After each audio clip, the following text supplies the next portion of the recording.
अब last chapter जो हमने डिस्कस किया था, हम लोगों ने लास्ट चैप्टर बीआरएस कंप्लीट कर लिया था, है ना? सॉरी, कैश बुक कंप्लीट किया था हम लोगों ने। कैश बुक अपना पूरा कंप्लीट हो गया था। डबल कॉलम कैश बुक मैंने पूरा ढंग से पढ़ा दिया था आप लोगों को, ठीक है ना? From today the chapter that we start the chapter bills of exchange, ठीक है ना? कुछ हेडिंग लगवाई थी मैंने? नहीं। तो ठीक है, तो अब एक बार सब लोग हेडिंग लगा लें, bills of exchange.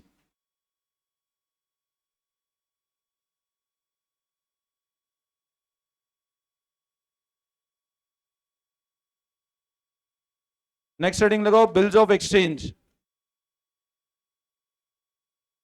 Bills of exchange ये आपको ग्रेवाल में नहीं मिलेगा, है ना? आपकी जो बुक है इसमें नहीं मिलेगा आपको चैप्टर। इसका मैं आपको कल एक फोटोकॉपी दे दूंगा मैं पूरा, ठीक है ना? तो आप भले अगले 4-5 दिन ग्रेवाल नहीं लाओगे तो चलेगा, आपको एक फोटोकॉपी दूंगा मैं कल, वही पढ़ना है अपने को, ठीक है ना? इस वाली बुक में है नहीं चैप्टर ये वाला। Now what is a bill of exchange? मैं एक बार जीरो से स्टार्ट कर रहा हूं। देखो, बिल ऑफ एक्सचेंज बेसिकली क्या है? एक डॉक्यूमेंट है under negotiable instrument act. Hindustan में कानून बना हुआ है जिसका नाम है नेगोशिएबल इंस्ट्रूमेंट एक्ट 1881। ये आप जब लॉ पढ़ोगे तब उसमें आप बहुत डिटेल में पढ़ोगे कि नेगोशिएबल इंस्ट्रूमेंट एक्ट क्या है, ठीक है ना? तो देखो, इंडिया में क्या है, एक एक्ट बना हुआ है जिसका नाम है नेगोशिएबल इंस्ट्रूमेंट एक्ट।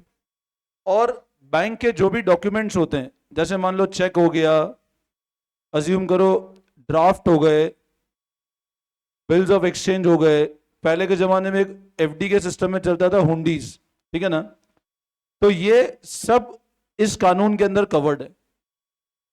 तो negotiable instrument act basically govern करता है इस डॉक्यूमेंट को, बिल ऑफ एक्सचेंज को, ठीक है ना? अब क्या होता है, एक बार आप डेफिनेशन लिखो फिर मैं समझाता हूं। तो लिखो आप बिल ऑफ एक्सचेंज मीनिंग, लिखो आप मीनिंग, लिखो आप। अ bill of exchange is a document, a bill of exchange is a document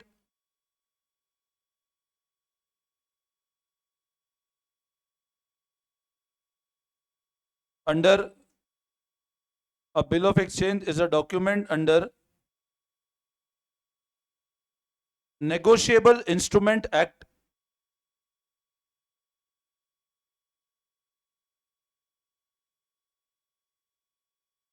negotiable instrument act 1881,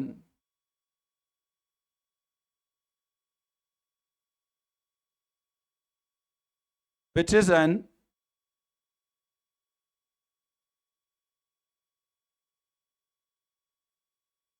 acceptance, which is an acceptance to pay the stated amount. A bill of exchange is a document under Negotiable Instrument Act 1881, which is an acceptance to pay a stated amount, STATED, stated में specified amount, आप इसको specified भी कर सकते हो ना, specified amount to another party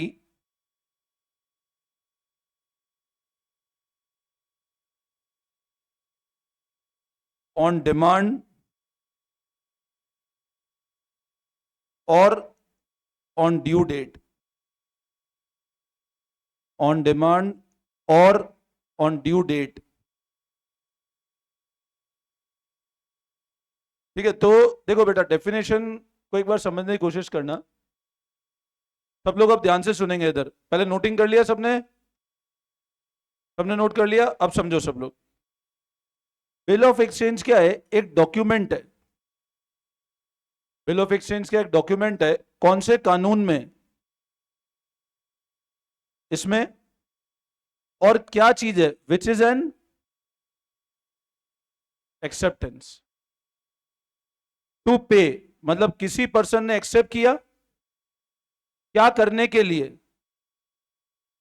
पे करने के लिए एक स्पेसिफाइड अमाउंट, स्टेटेड बोलो या स्पेसिफाइड अमाउंट, किसी और पार्टी को।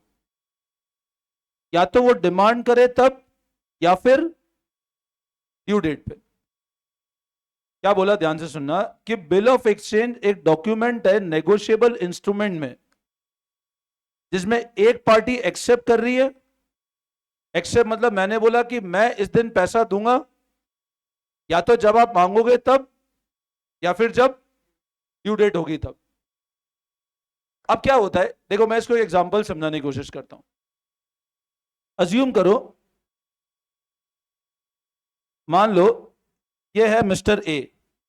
अपन अब किसी का नाम नहीं लेते हैं ना, नहीं तो क्या उसकी भावनाएं आहत हो जाती है ना। हाँ, अंश नहीं, अंश, अंश बढ़िया है। कोई खिलौना है क्या तो हर जगह अंश का नाम ले लो।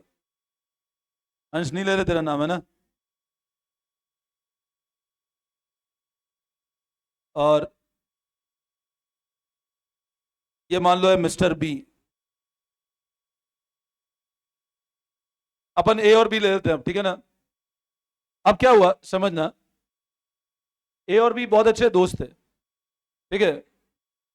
और ए ने क्या किया, इसके साथ कोई ट्रेड का ट्रांजेक्शन किया। अब बातें नहीं, प्लीज ध्यान समझो। ए और बी बहुत अच्छे फ्रेंड्स थे, और ए और बी ने आपस में क्या, कोई ट्रेड का ट्रांजेक्शन, ट्रेड मतलब गुड्स को बाय और सेल का ट्रांजेक्शन किया। अब क्या हुआ, अज्यूम करो, देखो मैं ना ये काफी बार, अब क्या है मेरी बात ध्यान सुनना, ए और बी ने आपस में एक ट्रेड का ट्रांजेक्शन किया। ट्रेड मतलब गुड्स खरीदना और गुड्स बेचने का। अब क्योंकि ट्रेड का ट्रांजेक्शन किया, मान लो वैल्यू थी 1 लाख रुपए की, और लेट से ट्रांजेक्शन हुआ 1 फरवरी 24 को। 1 फरवरी 2024 को मान लो ए ने कुछ सामान बेचा बी को। अब मेरे को एक बात बताओ, अगर 1 फरवरी 24 को ए ने क्या किया, कुछ सामान बेचा बी को, तो बताओ ए अपनी बुक्स में क्या एंट्री करेगा, कितने रुपए से। अच्छा बताओ, इस केस में ए क्या करेगा, बी को क्या बनाएगा बताओ अपनी बुक्स में, डेटर बनाएगा या क्रेडिटर बनाएगा, डेटर बनाएगा। और बी अपनी बुक्स में एंट्री करता है परचेज टू ए। अच्छा अब मेरे को एक बात बताओ, अपन ने रिकॉल पढ़ा था, रूल्स ऑफ डेबिट क्रेडिट। अच्छा बताओ, बी कौन है, कैटेगरी कौन सी है, असेट है, और डेटर है या क्रेडिटर है। अच्छा, बी को हमने यहां पे क्रिएट किया कि क्लोज किया, मतलब मैं कह सकता हूं sir B is asset and entry number 1। अच्छा, sales belong to which category, तो आप बोलोगे सर सेल हमारा रेवेन्यू है, और अगेन एंट्री नंबर 1। बोलो इसमें कोई डाउट। अच्छा, परचेज को डेबिट किया, परचेज क्या है हमारा, now this again entry number, और इसको क्रेडिट किया तो क्रेडिटर बना ए। बोलो इसमें कोई डाउट, ये तो अपन पढ़ चुके हैं, बहुत इजी है। अब हमने कहा ए ने अपनी बुक्स में एंट्री ऐसे करी और बी ने अपनी बुक्स में एंट्री ऐसे करी, ये एंट्री हो गई परचेज सेल की। अच्छा बताओ, अगर बी ए को ऐसा बोले काम करो, ये हाथों हाथ पैसा पकड़ो, बी ए को बोले कि ये लो आप हाथों हाथ क्या लो, ये कैश ले लो, तो अब बताओ, अगर अब मान लो अज्यूम करो बी ऐसा बोले कि मैं आपको इमीडिएट पेमेंट कर देता हूं, आज परचेज किया और आज ही पेमेंट कर देता हूं, तो ट्रांजेक्शन वहीं खत्म हो गया। अगर पेमेंट कर देंगे तो एंट्री कैसे करेंगे, और ये क्या बोलेगा, पैसा आने की एंट्री। अब बताओ, ये ट्रांजेक्शन खत्म हो गया, अब बिल का कोई मतलब ही नहीं है। लेकिन अज्यूम करो बी ऐसा बोलता है ए को कि मेरे लिए पॉसिबल नहीं है कि मैं आज पैसा दूं। बी ऐसा बोलता है मेरे पास आज इतना फंड है नहीं, मेरे को थोड़ा बहुत क्रेडिट दे दो आप। और बोलता है आप मेरे को एक काम करो, 2 महीने का टाइम दे दो, मैं 2 महीने बाद पैसा दे दूंगा आपको। बहुत सिंपल केस है, देखो मैं बहुत इजी तरीके से समझा रहा हूं, ध्यान से सुनना आप मेरी बात, ठीक है ना। अब बी ऐसा बोलता है ए को कि मेरे को है ना 2 महीने का टाइम दो, मैं 2 महीने बाद पैसा दे दूंगा। अब ए को लगता है कि देखो आज क्या होता है, जहां बड़ी कंपनीज होती है, आज जैसे मान लो आप एक्सपोर्ट इंपोर्ट का काम करते हो, आपका कोई कंसाइनमेंट है, मान लो एक्सपोर्ट होता है वो, अब आपने एक्सपोर्ट किया, और एक्सपोर्ट में जनरली क्रेडिट में काम होता है। अब मान लो आपने एक्सपोर्ट किया, तो एक्सपोर्ट में क्या होता है, बीच में गारंटर बनते हैं, बैंक्स गारंटर होते हैं। आज मान लो मेरा यहां से कोई कंसाइनमेंट है, अमेरिका जा रहा है, ठीक है ना, मार्बल के ब्लॉक से मान लो अमेरिका एक्सपोर्ट कर रहा हूं मैं। अब सामने बोलता है मेरे को 3 महीना क्रेडिट चाहिए, अब आप बताओ, अगर वो 3 महीने में पैसा नहीं देगा तो आप क्या करोगे फिर? क्या अमेरिका जाके पकड़ोगे क्या उसको? नहीं, तो आपको लीगली कुछ तो करना ही पड़ेगा ना, कि आप कुछ ऐसा एग्रीमेंट करोगे जो लीगली बाउंड हो जाए हम लोग। तो जनरली क्या होता है, जब क्रेडिट पे काम होता है और जो कॉर्पोरेट्स होते हैं वो लोग क्या करते हैं, आज जैसे मान लो अब उनको पता है बिजनेस करना है तो क्रेडिट देना पड़ेगा, अगर क्रेडिट नहीं दोगे तो बिजनेस होगा ही नहीं आपका।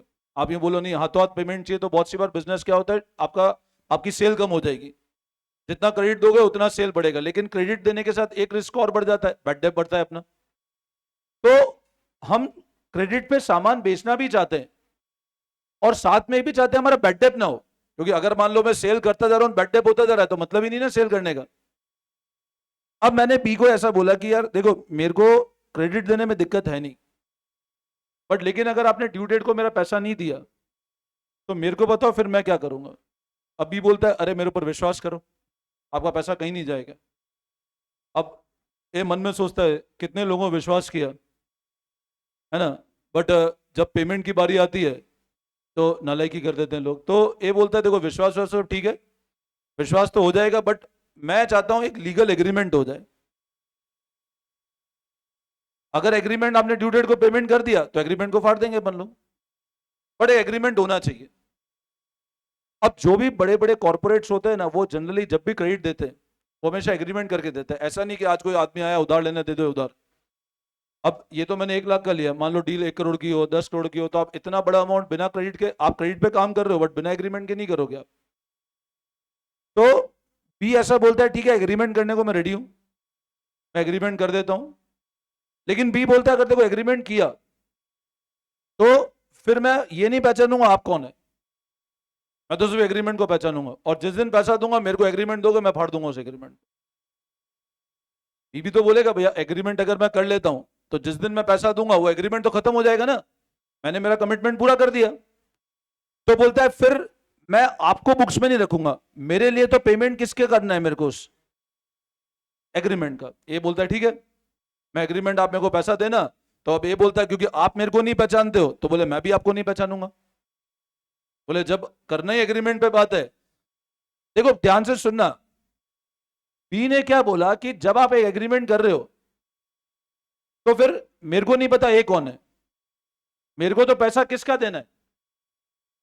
और ए ये बोलता है कि मेरे को फिर पैसा बी से लेना है, मेरे को पैसा किस चीज का लेना है।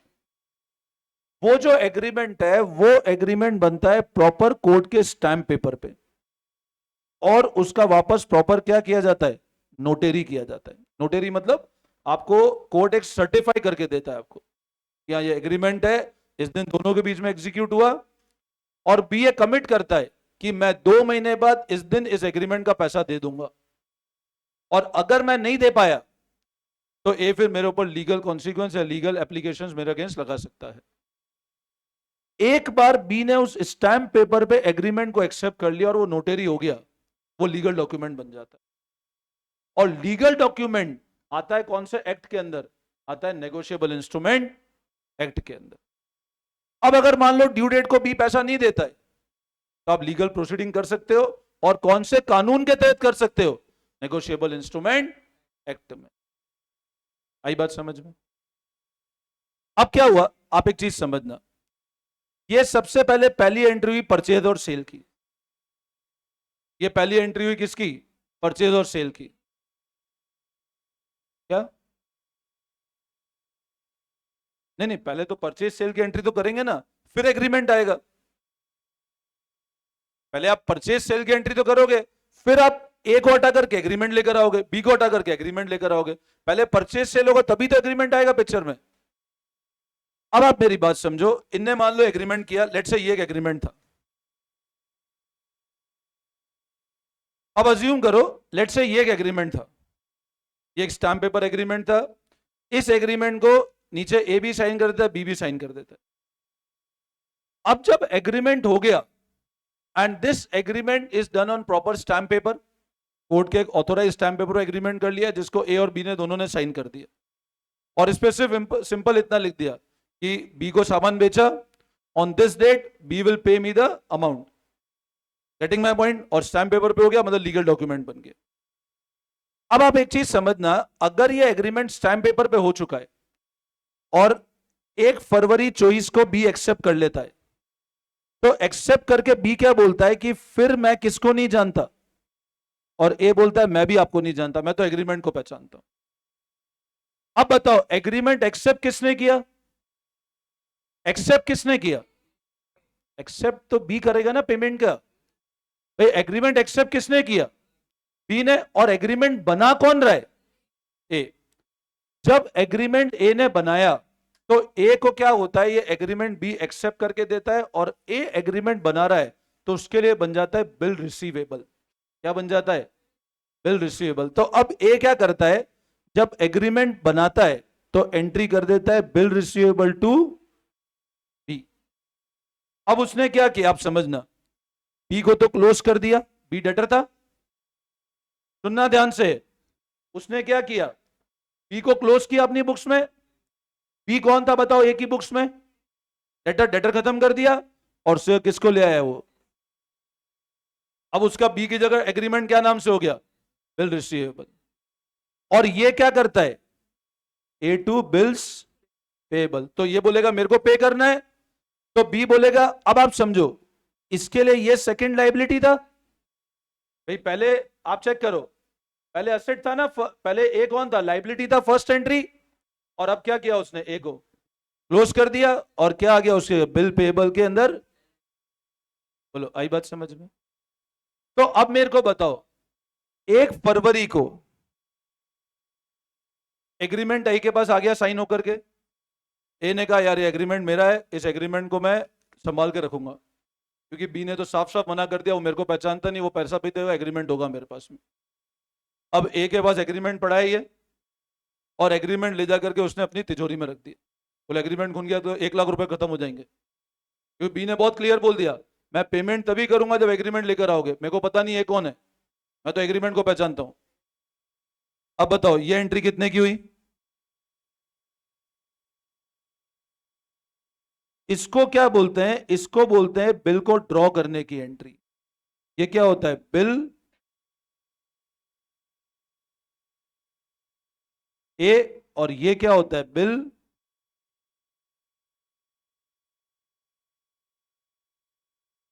बोलो, कोई डाउट।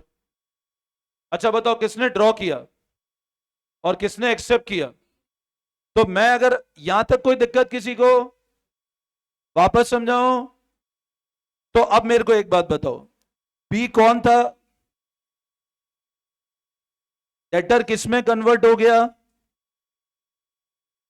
बिल रिसीवेबल में। डेटर खत्म हो किस में कन्वर्ट हो गया, अच्छा ए कौन था, क्रेडिटर किस में कन्वर्ट हो गया, बिल्स पेबल में। अब एग्रीमेंट ए के पास आ गया 1 फरवरी को। देखो यार पता है देव, मैं कौन सी भाषा में समझाऊं, फिर मैं क्या कुछ बोलूंगा फिर देखो अच्छा लगेगा नहीं। कॉपी, कॉपी किसकी मांगना है, मतलब मैं तुमको है ना बहुत प्यार समझाता हूं, मेरी क्लास में बिल्कुल भी मत बोला करो, मैं जब पढ़ा रहा हूं तब तो बिल्कुल बोला मत करो, और फिर क्या मैं पढ़ के आता हूं भूल जाता हूं फिर सारी चीजें, तुमको तो फर्क पड़ता नहीं, अभी फिर हंसी हंसी करने लग जाओगे, और मानस फिर पीछे बैठ गया। देखो देख दिन नीचे बिठाऊंगा, ध्यान रखना। क्या था, समझो मेरी बात, अब ए कौन था, वो किस में कन्वर्ट हो गया, बी कौन था, वो किस में कन्वर्ट हो गया, बोलो यहां तक कोई दिक्कत, सिंपल। अब कितने महीने का बिल था, 2 महीने का, 2 महीने बाद 1 फरवरी से 2 महीने होंगे कब, 1 अप्रैल को, फरवरी और मार्च दोनों चले गए। अब पैसा आएगा, अब बताओ ड्यू डेट को पैसा आ जाएगा, अच्छा कौन पैसा देगा बताओ, बी देगा, एग्रीमेंट के तहत किसको, एक ए, 1 फरवरी को ए के पास एग्रीमेंट था, ए ने जाके अपने लॉकर में रख दिया एग्रीमेंट, बोलो अगर ये खराब हो गया तो पैसा मिलेगा ही नहीं। अब गया 1 अप्रैल को बी के पास, बोले पैसा दो, बी ने कहा एग्रीमेंट दो, अब एग्रीमेंट में फाड़ देता हूं, एग्रीमेंट खत्म हो गया, मैं पैसा दे देता हूं। अच्छा बताओ अब बी पेमेंट की एंट्री में टू बैंक तो करेगा,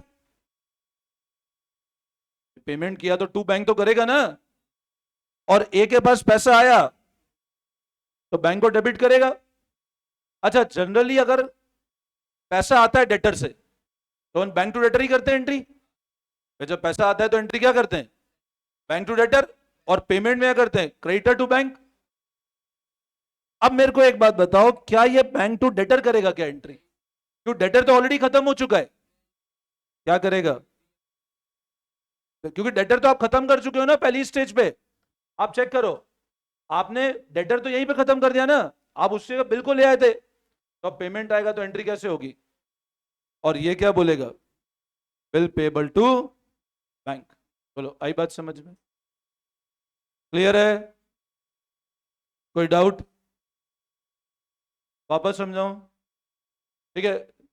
तो ये एक सबसे पहला कंसेप्ट है बिल ऑफ एक्सचेंज का, कि बीच में अगर कौन सा ट्रांजेक्शन हुआ। अच्छा बोलो, क्रेडिट सेल नहीं है, कैश सेल है, तो बिल की जरूरत है क्या? नहीं, बिल की जरूरत तभी आएगी जब कौन सी सेल होगी? क्रेडिट सेल होगी। बोलो, यहां तक कोई डाउट? क्लियर है? मतलब मेरे को एक बात बताओ, बी पेमेंट कब करेगा? जब उसके पास क्या आएगा? क्या आएगा? ये एग्रीमेंट। अच्छा मेरे को बताओ, अगर ए के पास एग्रीमेंट ही नहीं है तो पेमेंट आएगा क्या? नहीं आएगा। अच्छा अज्यूम करो, अब सुनना ध्यान से वापस। ए ने बिल ड्रॉ किया बी के ऊपर। ए ने बिल ड्रॉ किया बी के ऊपर, जिसको बी ने क्या किया और ए ने क्या किया? ड्रॉ किया। अच्छा मान लो उसी दिन ए को, मान लो एक और पर्सन को पैसा देना था, सी को। ए को किसको पैसा देना था? सी को। देखो मैंने आपको पहला केस क्या बताया, ए ले गया बिल और ले जाकर के उसने अपनी तिजोरी में डाल दिया, बोला मैं जाऊंगा ड्यू डेट को पैसा ले लूंगा। अब मान लो ए को पैसा देना था सी को, तो ए कहता है कि यार मेरे को बी से पैसा लेना है और पैसा किसको देना है मेरे को? तो ए बोलता है काम करता हूं, ये एग्रीमेंट ले जाकर के मैं किसको दे देता हूं? और सी को बोलूंगा आप। अब सी गया बी के पास, तो बी बोलेगा मैं तो आपको पहचानता ही नहीं हूं। तो पहचानने की जरूरत ही नहीं है, चाहिए क्या? सिर्फ तो एग्रीमेंट ही तो चाहिए। तो ए अगर वो एग्रीमेंट किसको दे दे और सी किसके पास ले जाए, तो बी पेमेंट किसको कर देगा? बट वो पेमेंट किसका करेगा? सिर्फ एग्रीमेंट का। तो अब मेरे को एक बात बताओ, इस केस में बिल बनाया किसने? बिल एक्सेप्ट किसने किया? और ड्यू डेट को पैसा मिला किसको? Getting my point? पहला केस जो था जिसमें ए ने बिल को ले जाकर के अपनी तिजोरी में डाल दिया था, उसमें बिल बनाया किसने? पेमेंट किसने किया? किसको पेमेंट किया? जब तिजोरी में रख दिया, तिजोरी का तो एक ही पेमेंट हुआ ना? यस और नो? अगर ए ने बिल ले जाके किसको दे दिया और मान लो सी ने बिल ले जाके लेट से डी को दे दिया, डी को एक पेमेंट करना था डी को, ऐसा भी तो हो सकता है भाई, सी को पेमेंट करना था डी को, तो आप बताओ डी किससे पैसा लेगा? ऐसे केसेस बहुत सारे आएंगे अपने। एक ने इसको बिल दिया, उसने आगे बिल दे दिया, इसने इसको बिल दिया और वापस घूम फिर के उसका बिल उसके पास आ गया। तो उस केस में अपने को जर्नल एंट्री सीखनी है बिल ऑफ एक्सचेंज के अंदर। बोलो, आपको समझ आया चैप्टर का कंसेप्ट? हाँ बोलो, यहां तक कोई डाउट? हाँ, वहां भी नालाई की वापस। चलो अब लिखो नेक्स्ट सेटिंग।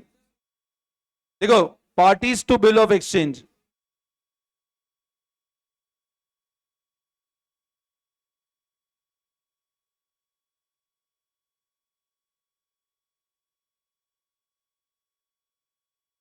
देखो, parties in bill of exchange.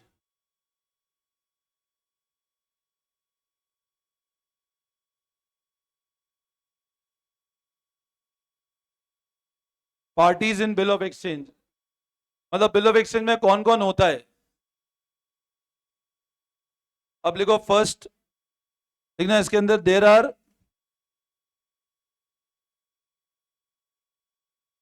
Three parties in bill of exchange.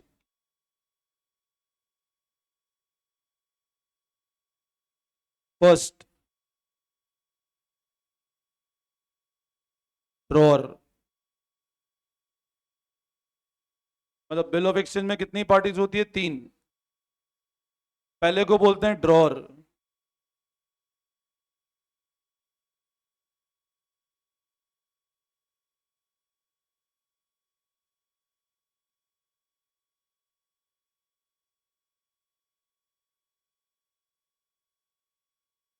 Person who draws the bill, जो बिल बनाता है। Person who draws the bill.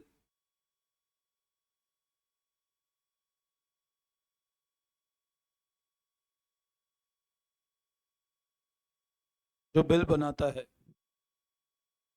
Second लिखो ड्रॉई।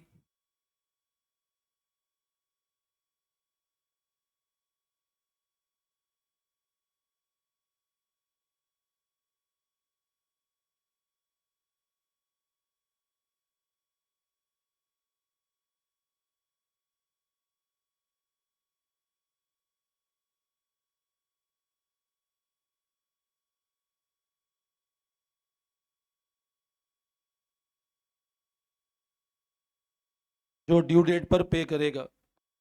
पहला हो गया ड्रॉर, दूसरा हो गया ड्रॉई। ड्रॉर मतलब जो बिल बनाता है, ड्रॉई मतलब जो बिल एक्सेप्ट करता है।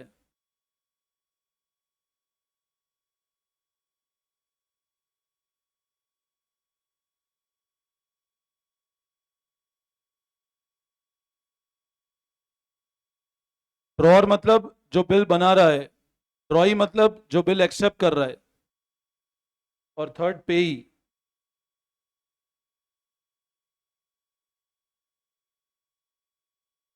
थर्ड पेई।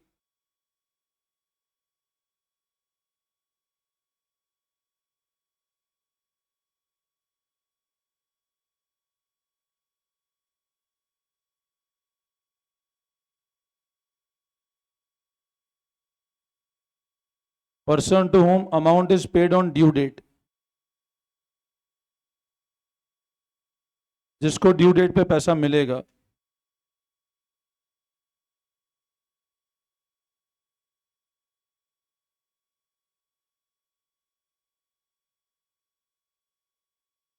जिसको ड्यू डेट पर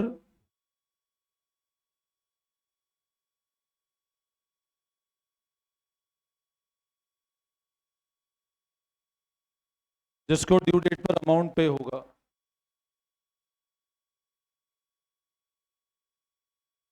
समझे आप लोग? ड्रॉर मतलब जो बिल बना रहा है, ड्रॉई मतलब जो एक्सेप्ट कर रहा है, और पेई मतलब जिसको ड्यू डेट पे पैसा मिलेगा।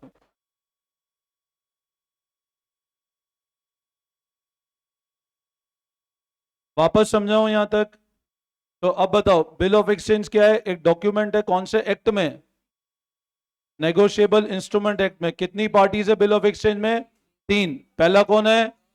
ड्रॉर। ड्रॉर मतलब जो बिल ड्रॉ करता है, ड्रॉर मतलब जो बिल बनाता है। सेकंड कौन है? ड्रॉई। जो बिल ड्रॉई मतलब जो बिल, और पेई जिसको ड्यू डेट पे पैसा मिलेगा। तो बताओ बिल ऑफ एक्सचेंज में कितनी पार्टीज है? 3। ठीक है ना? ड्रॉर, ड्रॉई, पेई। बोलो यहां तक कोई डाउट? क्लियर है? वापस समझाऊं? अच्छा, मेरे को एक बात और बताओ। जैसे मैंने ऊपर वाले केस में बताया था, ए ने बी को सामान बेचा था, तो ए की बुक्स में बी कौन था? बी की बुक्स में ए कौन था? अच्छा, बिल किसने बनाया था? ए ने। बिल बनाया किसने था? तो ए, आप कहते हो ना, मैं यूं कहता हूं ए ने बिल क्या किया था। मतलब बिल कौन बनाता है हमेशा? बिल कौन बनाता है? मतलब बिल बनाने वाला पार्टी कौन होता है? क्रेडिटर। और बिल एक्सेप्ट किसने किया था? बी ने क्या किया था बिल को? तो बी कौन है?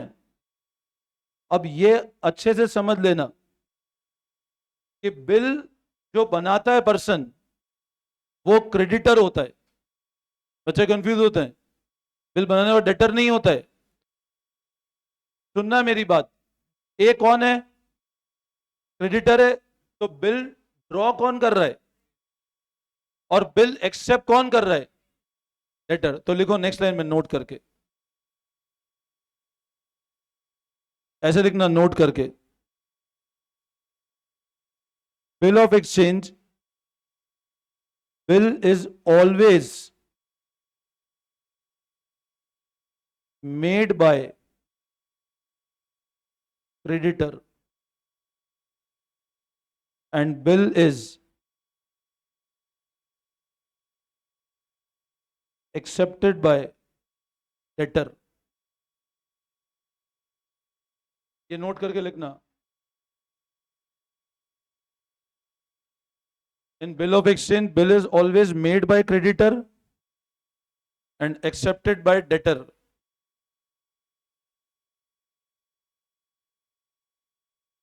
बिल ऑफ एक्सचेंज में बिल हमेशा बनाता कौन है? क्रेडिटर, और एक्सेप्ट कौन करता है? हमेशा डेटर। वापस समझाऊं इस पॉइंट को? कोई दिक्कत? तो बताओ, बिल में कितनी पार्टीज है? 3। पहला कौन है? ड्रॉअर कौन होता है?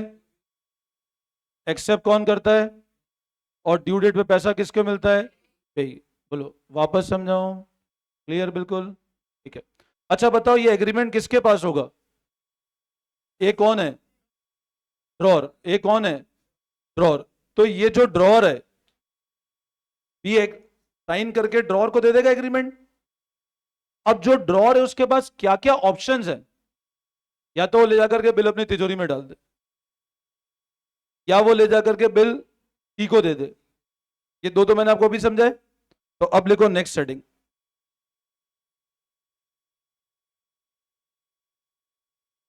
Options available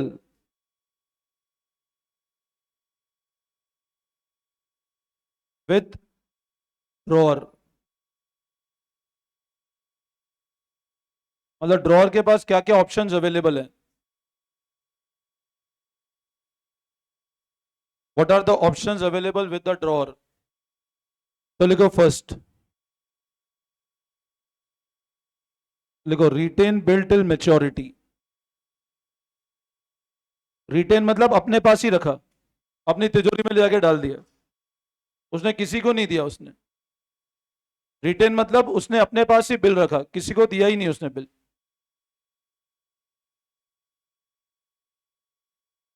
second,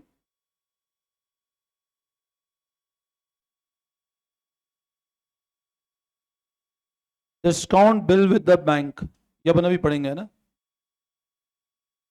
discount bill with the bank. अब देखो, पता है आपको ये चैप्टर पढ़ के समझ के हम बिल को क्या करें? बैंक से डिस्काउंट करा दे। देखो थर्ड, अब पहला वाला समझ आ गया, सेकंड वाला मैं समझा रहा हूं। तीसरा वाला जो केस मैंने बताया था, सी को दे दिया बिल हमने, सी को दे दिया, उसको कहते हैं एंडोस करना। तो लिखो आप,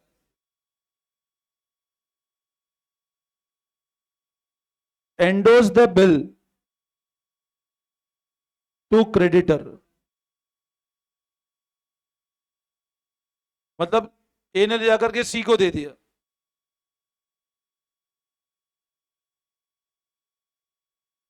और फोर्थ लिखो सेंड टू बैंक। ये जिम्मेदारी बैंक को दे दी कि आप जाओ पैसा लेकर आओ।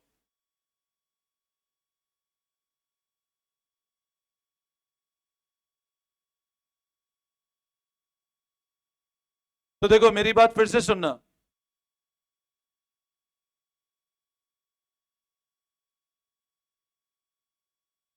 सब लोग ध्यान से सुनना आपस मेरी बात। बिल ऑफ एक्सचेंज में कितनी पार्टीज है? ड्रॉअर, ड्रॉई और पेई। ड्रॉअर के पास क्या क्या ऑप्शन अवेलेबल है? मैच्योरिटी तक अपने पास रखे, डिस्काउंट करा ले, एंडोस कर दे, या ये काम बैंक को दे दे कलेक्शन के लिए। बोलो यहां तक कोई डाउट? हाँ, डिफरेंस है, अभी आगे अपन डिस्कस करते हैं वाला है ना, क्या डिफरेंस है। हाँ हाँ, अभी अपन डिस्कस कर रहे हैं। हाँ, ड्रॉअर पे ही एक हो सकते हैं, मैं बता रहा हूँ केस में। क्लियर है? ठीक है, अब लिखो नेक्स्ट हेडिंग। नहीं नहीं, अभी लिखो। तो कैलकुलेशन ऑफ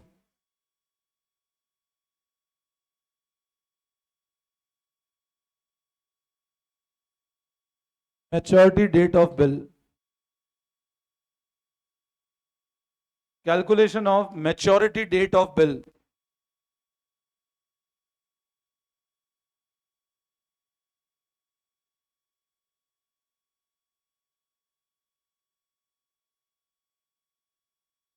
अब देखो, मैच्योरिटी डेट का मतलब क्या होता है, देखना, the date on which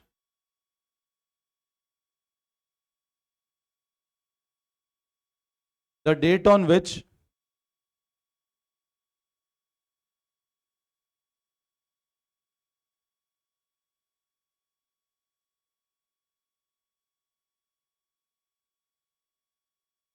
bill matures.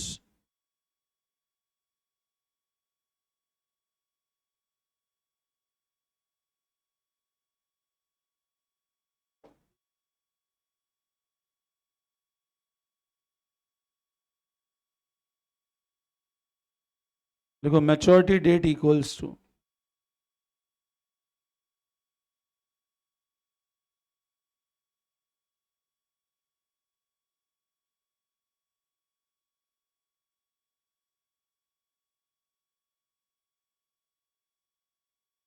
देखो ऐसे, maturity date equal due date plus 3 days of grace.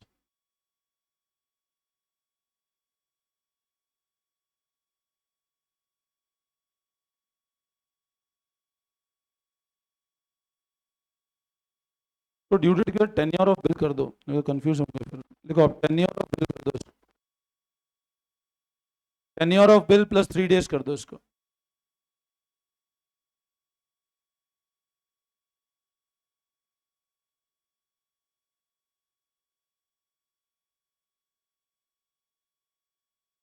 Plus 3 days of grace. ठीक है, अब इस पॉइंट को सब लोग ध्यान से सुन लेना, एक मिनट। देखो, यहां तक नोट कर लिया। अब मान लो ए ने एक बिल ड्रॉ किया बी के ऊपर, और लेट से 1 फरवरी को बिल ड्रॉ किया,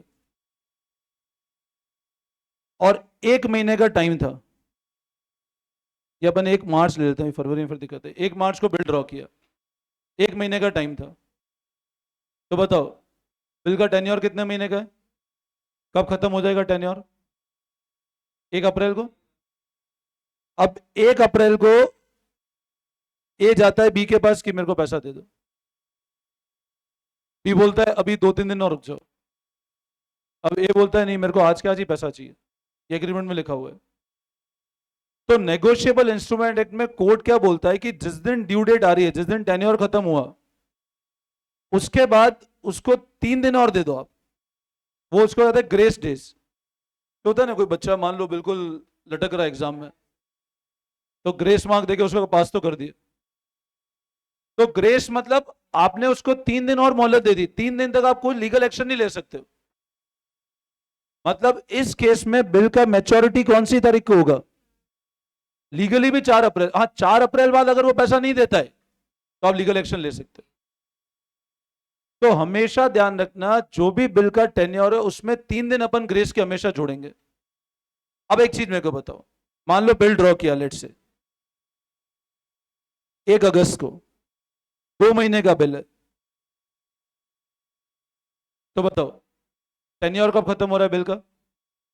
1 अक्टूबर को। कितने दिन जोड़ दो, कौन सी डेट आ गई? ये आपका मैच्योरिटी डेट होगी। समझ आया? अज्यूम करो बिल ड्रॉ किया आपने लेट से 31 अगस्त को, 3 महीने का बिल है, तो अगस्त काउंट होगा क्या? 31 अगस्त को बिल बनाया, 3 महीने का बिल है, तो अगस्त काउंट होगा क्या? कौन सा होगा फिर? सितंबर, नवंबर, मतलब कौन सा? सितंबर पूरा, कौन सा हो गया? 3 दिन और जोड़ दो, नवंबर में तो 31 हो गई नहीं ना। तो क्या होगा? 3 दिसंबर। समझे बात को? अच्छा मान लो 12 जुलाई का बिल है, एक महीना। 12 जुलाई का बिल है और एक महीना है, क्या होगा? 12 अगस्त, 3 दिन जोड़ो, 15 अगस्त। लेकिन 15 अगस्त तो क्या है? छुट्टी का दिन है। तो बिल कभी भी छुट्टी वाले दिन मैच्योर नहीं होगा। अगर पहले से पता है कि उस दिन छुट्टी है तो हमेशा एक दिन पहले, मतलब उस केस में कब होगा? 14 अगस्त को।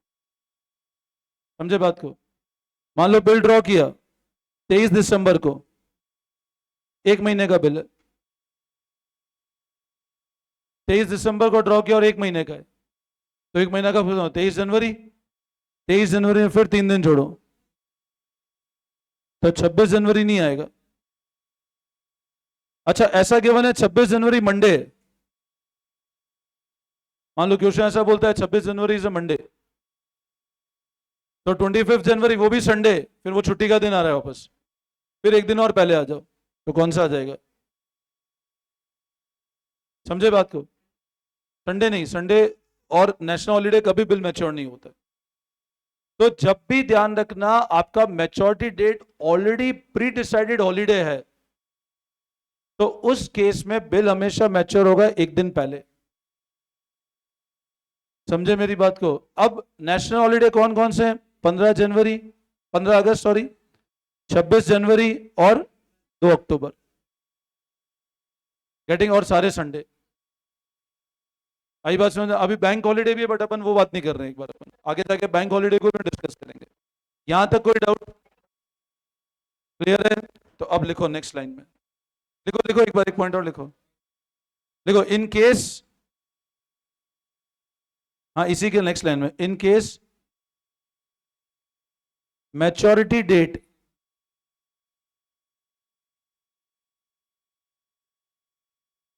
is a public holiday, then bill will mature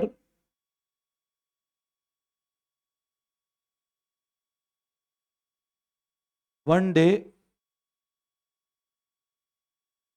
earliest working day.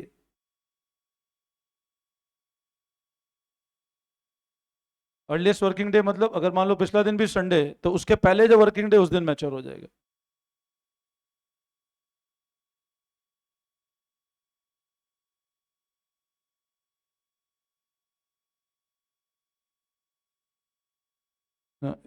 In case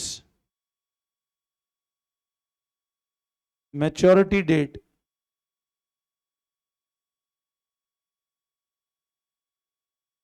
is emergency holiday.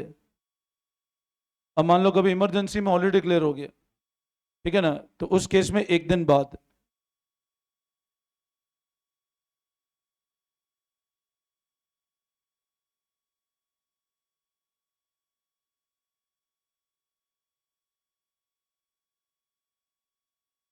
One day next working day.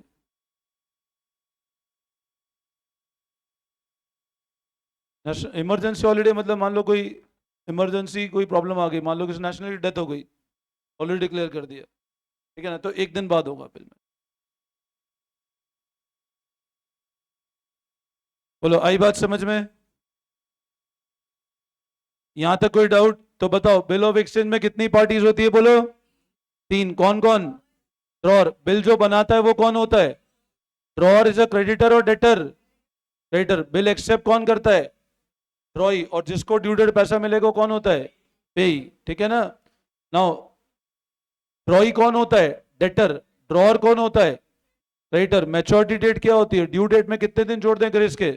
3 दिन। अगर मैच्योरिटी डेट नेशनल हॉलीडे है तो एक दिन पहले, और इमरजेंसी हॉलीडे तो एक दिन बाद। चलो समझ में आया? फिक्स है 3 दिन, है ना? क्लियर है? चलो इसको देखना, फिर कल से करते हैं continue. Thank you all of you. कल मैं आपको इसके नोट्स दे दूंगा चैप्टर के, ठीक है ना?